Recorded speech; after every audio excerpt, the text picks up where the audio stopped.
I've realized that it's scary when you find a thing that you're going to fully commit yourself to the pursuit of, especially if it's excellence that you're going after, because there's no more room for your inadequacies to hide anymore.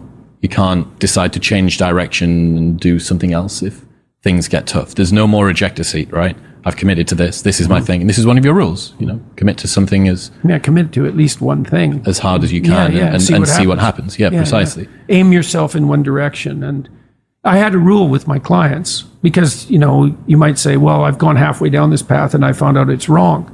So how do you distinguish that from just giving up? Well, that's a really hard question, right? It's a moral hazard because it's inappropriate to continue in a direction you now realize to be wrong, but it's also inappropriate to give up and use that rationalization as an excuse. And how do you distinguish? Especially seeing as we're not transparent to ourselves. Well, right, exactly. So that is genuinely a moral hazard.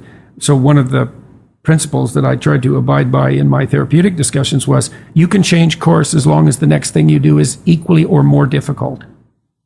Because that's a check against just giving up. So you want to discipline yourself so you can get yourself organized so that you can go in a particular direction, so that when you find the right direction, you can really go in that direction. And that does require an apprenticeship of sorts. And it might not matter in some sense exactly what the apprenticeship is, as long as it is rigorous, right? And so that's sort of a bridge between moral relativism and moral absolutism. There's lots of games you can play. It's not that obvious a priori which is the best game. So that's kind of a morally relative stance. There's multiple playable games. But then the absolute is, but you have to play one of them. You have to learn to play one of them. You have to become an expert at least one of them. And then that's not a relative proposition. And I believe that's true. That seems to me to be the case. So you want to commit to something. And then when you commit to something, you require yourself to bring all of your disparate components moving in a single direction, united in a single direction. So it's a unifying act. And then once having been unified, well, then you can bring that unity to bear on a variety of different tasks. But you have to bring it together first. So, and that makes sense developmentally. You see children start out as a disparate bundle of motivations and emotions sort of warring with one another. And then they can integrate that into single games that they can play with themselves. And then they integrate that with games they start to play with other people. And all of that is integration. It's not subjugation. It's not repression. Not if it's a good game. It's integration. You want to get integrated because then you have all the horses that are pulling your chariot pulling in the same direction. And you're much more likely to get to where you want to go then. And also much more likely to specify a good place to go. So that's that's something else conservatives have to teach young people, which is, well, get yourself disciplined. Well, why? Well, not so you're a slave, but so that you could be a master. To use a terminology that you're not supposed to use anymore. But, this is in relationship to yourself, not to others.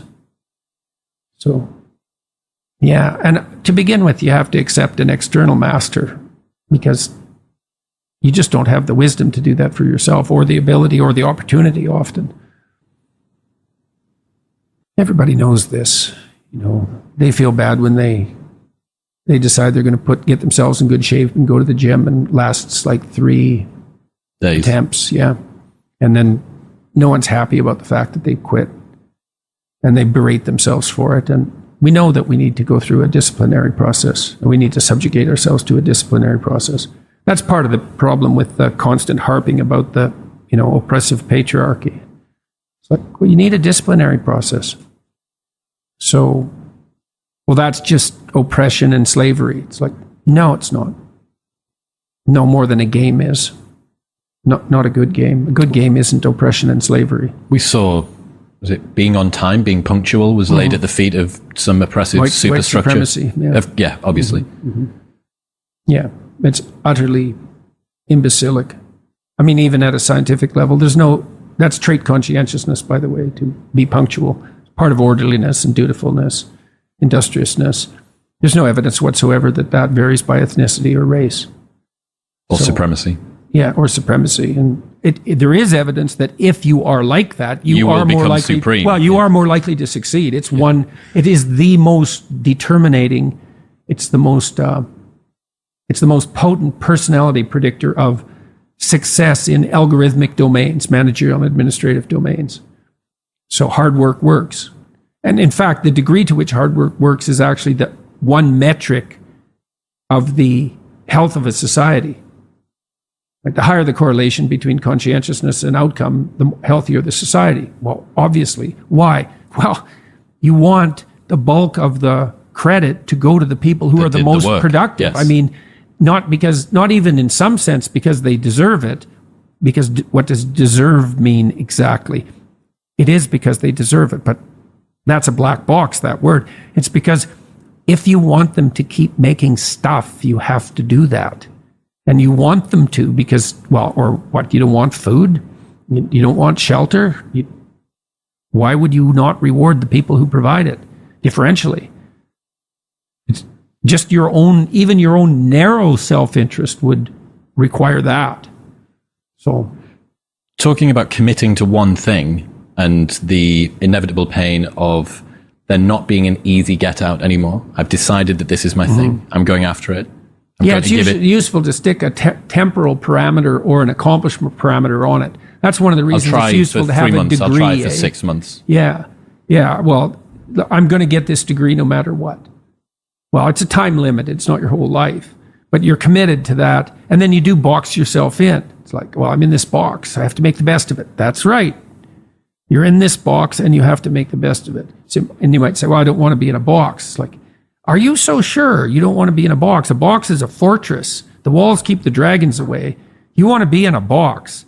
Paradise is a walled garden. It's not a garden without walls. It's got walls, right? You have a house, it has walls. You have a room, it has walls. You don't want to be outside of a box. Pick your damn box and then figure out how to make it into a garden. Well, I want a box without walls. It's, no, you don't. It's nothing but snakes. Yeah.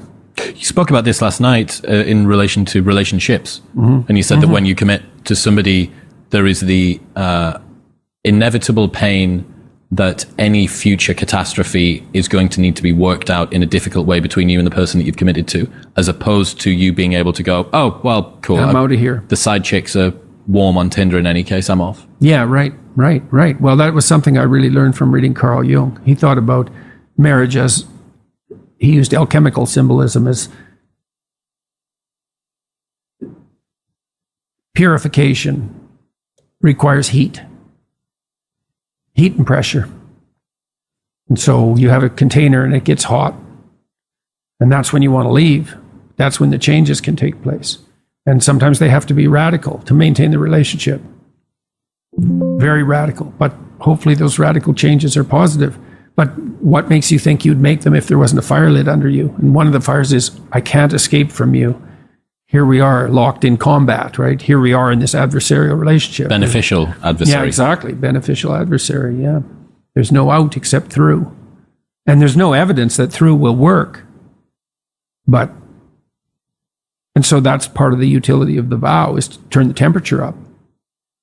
And, you could say, well, I'll escape. But the problem with that is, escape to where?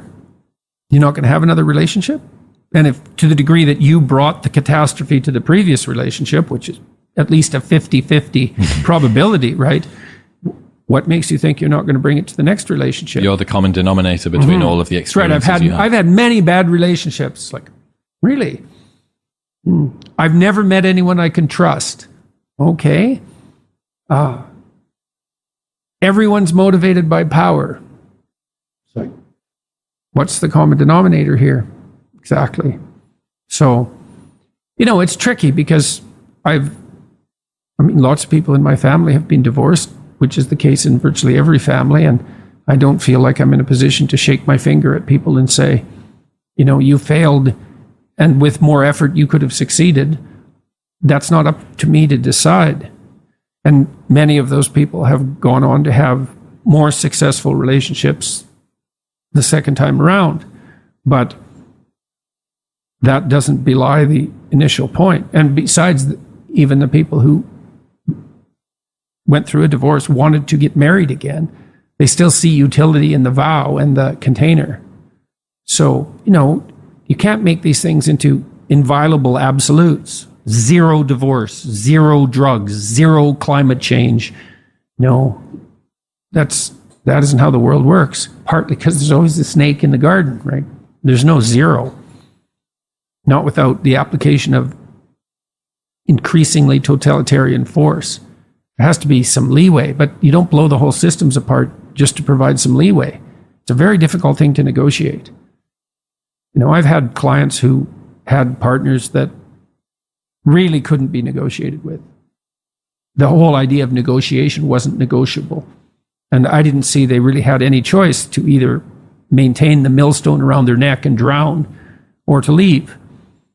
It's an awful choice, but that doesn't mean that marriage is a prison that no one should ever enter. It just means that things are complicated.